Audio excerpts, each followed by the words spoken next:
engana mais o trabalhador como se enganaram em outros tempos. As 3 derrotas nas últimas eleições ensinaram o PT que, para sair do segundo lugar, era necessário deixar de ser radical. O político socialista que há 3 eleições gritava slogans revolucionários precisava mudar. Duda Mendonça, um publicitário experiente, foi contratado pelo PT. Esse eleitorado, a gente tem que tomar um cuidado muito grande. Por exemplo, o sindicalista espanta ele. A partir daí, Lula calou as áreas mais violentas do partido, fez coligações, se aproximou da elite empresarial e até mudou seu visual. O Lula revolucionário precisou morrer, e ele morreu nas mãos de Duda Mendonça. O marqueteiro enterrou o sapo barbudo e deu vida ao Lulinha Paz e Amor.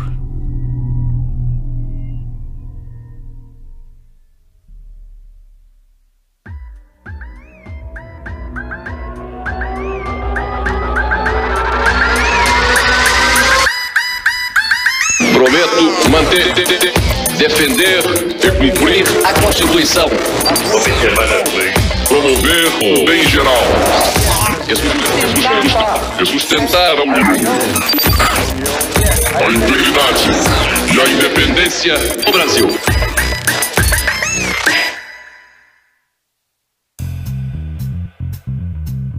Os jornais americanos consideram que Lula moderou o discurso socialista e se moveu em direção ao centro. Em todas as simulações, Lula sairia vitorioso. Lula ganha de todos os concorrentes no segundo turno, segundo pesquisa Datafolha. O ano de 2002 foi decisivo para o futuro do Brasil.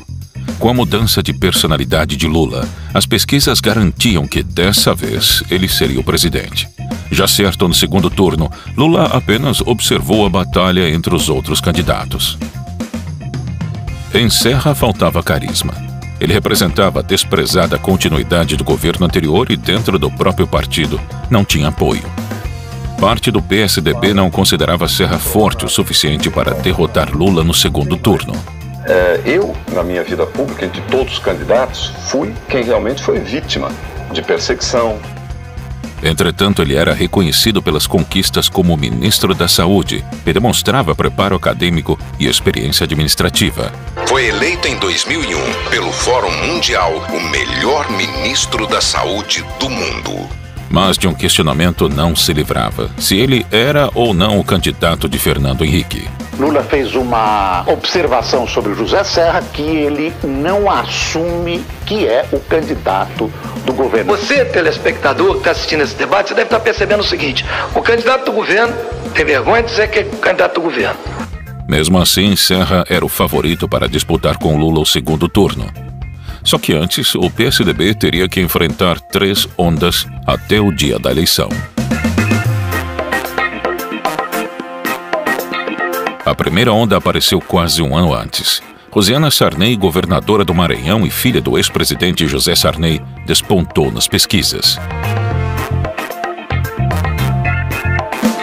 Sua popularidade foi alavancada pela mídia. O rosto da maranhense aparecia em capas de revistas e jornais. Mas Rosiana desistiu da campanha em abril de 2002, depois que a Polícia Federal apreendeu dinheiro dentro da empresa da qual era sócia. A suspeita era de que o dinheiro seria usado em sua campanha. E os advogados já entregaram no tribunal a lista com o nome de 9 empresários que teriam doado o dinheiro apreendido na empresa Lunos, R$1.300.000, que, de acordo com Jorge Murat, foi arrecadado para a campanha de Rosiana. Já dei a minha contribuição, mas eu estou entusiasmado, eu acho que a gente pode estar fazendo história. Não eu pessoalmente, mas esse movimento. Estou animado com esse movimento que está um pouco atrás do projeto do Juscelino Kubitschek, socialistas e trabalhistas, a ideia de unir o trabalhismo brasileiro nessa versão mais conservadora, com a versão mais progressista. A queda de Rosiana abriu espaço para a segunda onda, Ciro Gomes. O político rivalizou com Serra pelo segundo lugar durante quase toda a campanha.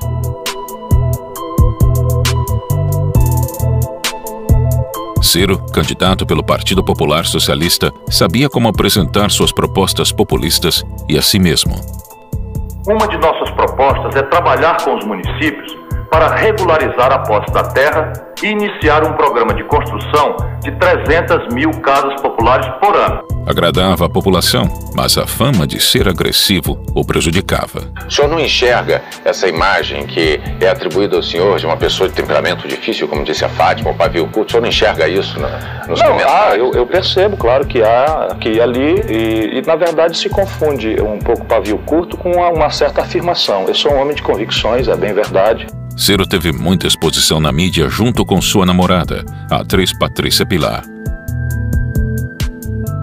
Em um mês, ele pulou de 11% para 28% de intenções de voto. O cearense estava derrubando o favoritismo de Serra e o tucano precisava reagir.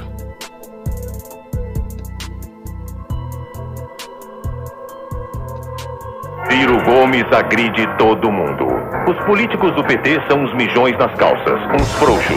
Veja, tem um nojo do PSL, o Globo. Brizola é a fina flor do atraso. O Globo. O Fleury é um aborto da natureza. O Estado de São Paulo. Agora veja esta cena inacreditável. Veja como Ciro responde a um ouvinte, a um brasileiro, a um eleitor. Tem que fazer as perguntas com um pouco mais de cuidado para largar de ser burro. Agora olhe o que ele fala dele mesmo. Nunca agredi ninguém na minha extensa biografia pública. O Globo. Ciro, mudança ou problema?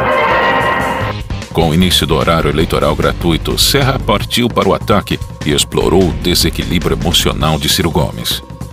Serra, você tem feito com milhões de reais uma campanha sórdida de agressões a mim. Ciro, mudança ou problema? O senhor tem agora uma ocasião, na minha presença, de fazer o ataque que o senhor me fez de forma clandestina. Nós estamos mostrando o que você disse. Se o Brasil aprendeu duas coisas nessa campanha, foi que a maior parte das coisas que você disse são mentira. Candidato, eu queria saber do senhor, os aliados do senhor atribuem ao senhor mesmo e ao que eles chamam de frases polêmicas que o senhor tem dito nos últimos dias, a que recente queda nas pesquisas. Se o senhor se arrepende, por exemplo, de ter se referido a um eleitor na Bahia como burro, uma frase que tem sido utilizada a exaustão pelo PSDB de José Serra. Na verdade, o que aconteceu foi o seguinte: eu fui no programa do Mário Kertz. Deu tempo que os estrategistas da campanha do seu José Serra armassem um cidadão, que agora eu já sei quem é, não é, para me agredir pelo telefone violentamente.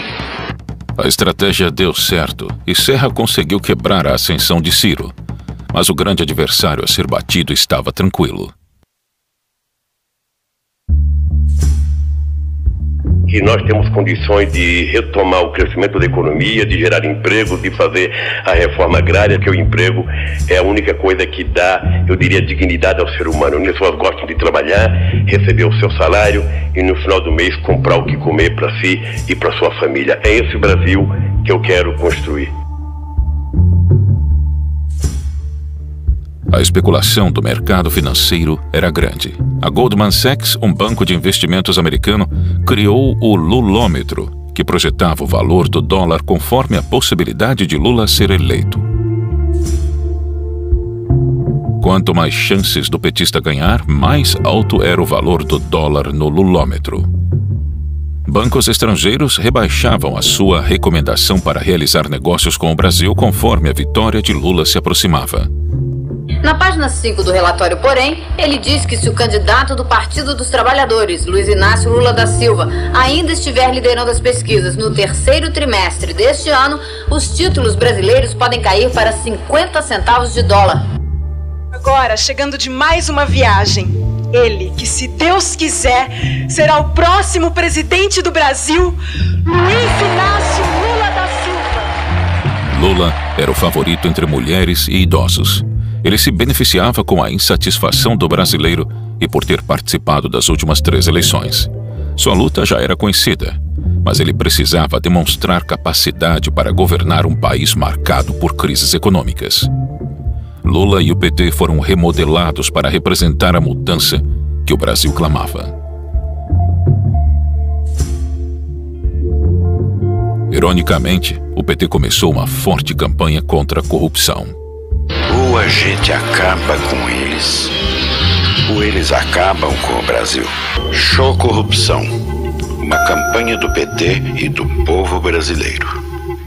Duda Mendonça conseguiu neutralizar o radicalismo e o despreparo de Lula.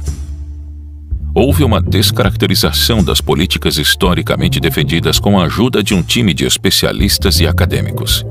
E para acalmar o mercado, Lula fez uma carta aos brasileiros. Prometia cumprir contratos assumidos pelo país e manter as principais medidas político-econômicas de FHC.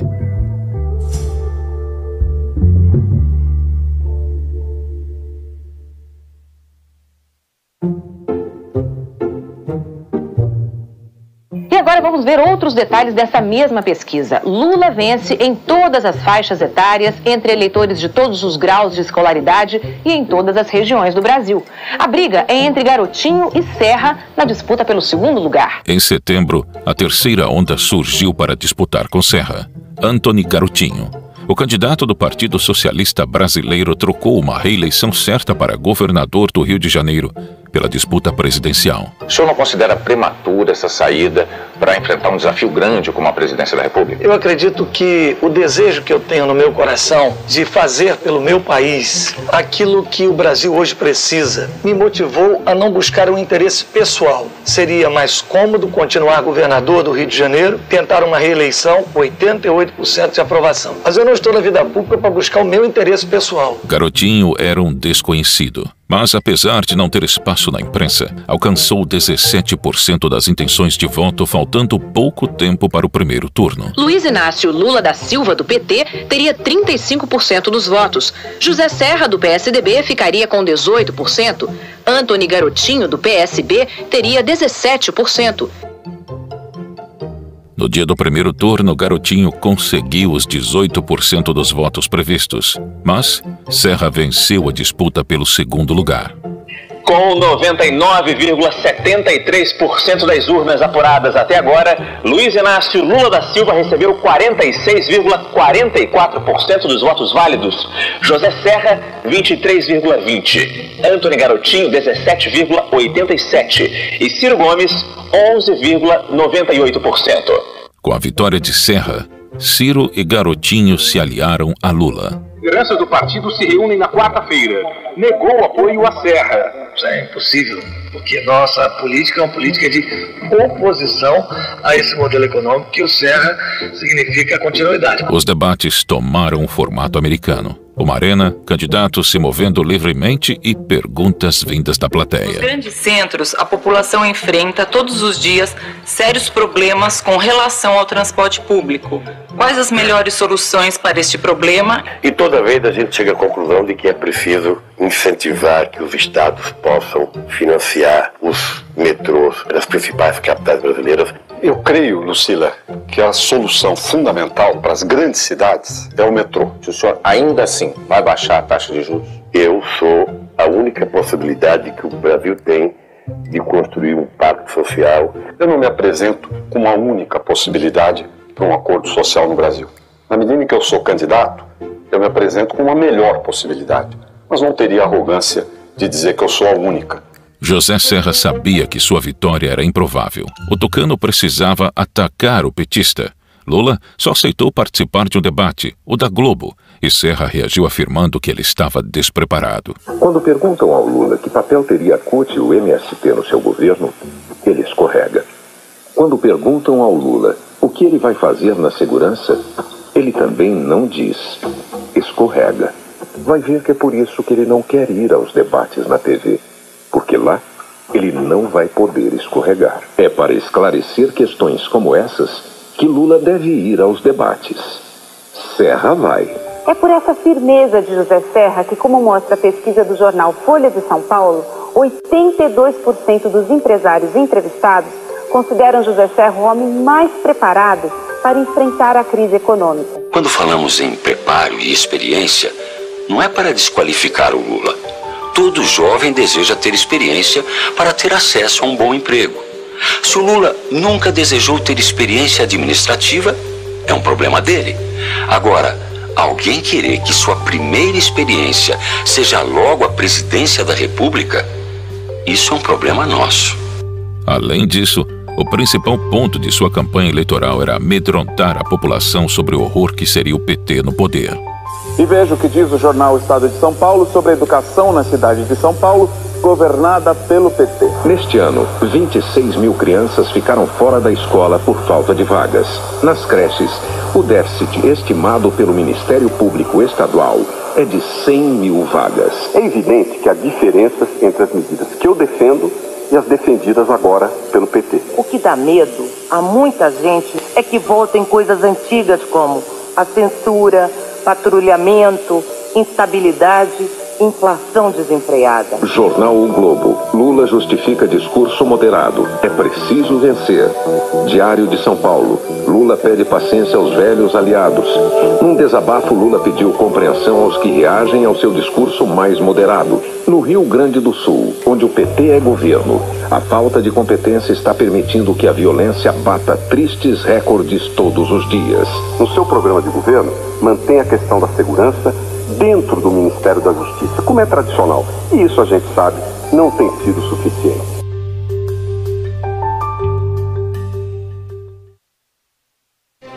E atenção, são 9h19 da noite do dia 27 de outubro do ano 2002. Neste momento, o Tribunal Superior Eleitoral declara Lula matematicamente eleito presidente da República Federativa do Brasil.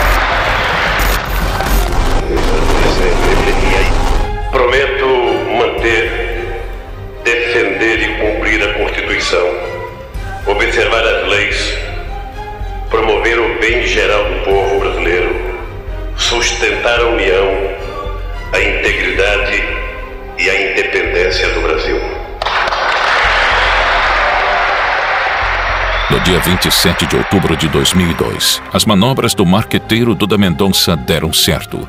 Lula venceu com 61% dos votos contra 39% de José Serra. Declaro empossados nos cargos de presidente e vice-presidente da República Federativa do Brasil os senhores Luiz Inácio Lula da Silva e José Alencar Gomes da Silva, respectivamente, para o período de 1º de janeiro de 2003 a 31 de dezembro de 2006. 15 anos depois, o marqueteiro de Lula assinaria um acordo de delação premiada na investigação Lava Jato.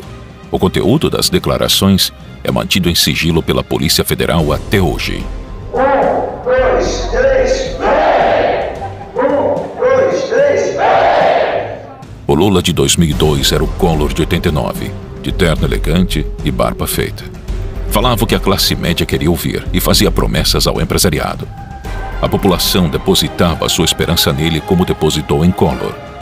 As classes baixas enxergavam nele um presidente ideal, um exemplo a ser seguido. Assim, a máfia petista se estabeleceu no poder.